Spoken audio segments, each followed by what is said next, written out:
কে এমন একটি বাজারে হাজির হয়েছি যে বাজারটি শুধু জামালপুরবাসীর নয়, এই বাজারটি বিভিন্ন চরাঞ্চল থেকে ছুটে আসা হাজারো মানুষের ভরসার প্রাণকেন্দ্র। পিংনা হাট একটি প্রাণবন্ত গ্রামীণ বাজার, যেখানে সাপ্তাহিক হাটবার এলেই ভোর থেকেই জমে ওঠে মানুষের ঢল।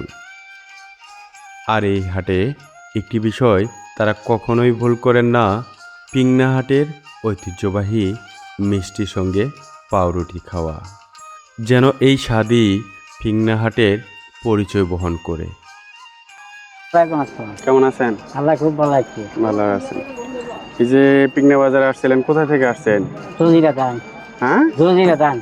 দজিরা গাং। জজিরা এটা কোন এলাকায়, মানে কোন ডিস্ট্রিক্ট? কাজীপুর থানা। কাজীপুর থানা, সিরাজগঞ্জ ডিস্ট্রিক্ট। এই বাজারের আরেকটি উল্লেখযোগ্য দিক হলো পাঙ্গাস মাছের বিপুল সরবরাহ। জামালপুর জেলার মধ্যে এখানেই সবচেয়ে বেশি পাঙ্গাস মাছ বিক্রি হয়, প্রায় 70 থেকে 80 মণ।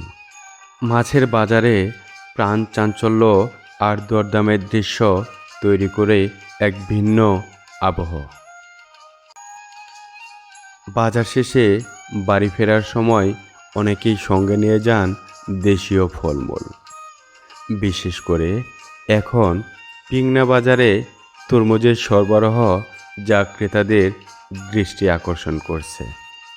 সব মিলিয়ে পিংনা হাট শুধু এখন একটি বাজার নয়, এটি গ্রামীণ জীবন, স্বাদ আর ঐতিহ্যের জীবন্ত প্রতিচ্ছবি। পিংনা বাজারের আরও কিছু অংশ তুলে ধরব পরবর্তী পর্বে। সাথেই থাকবেন। ধন্যবাদ।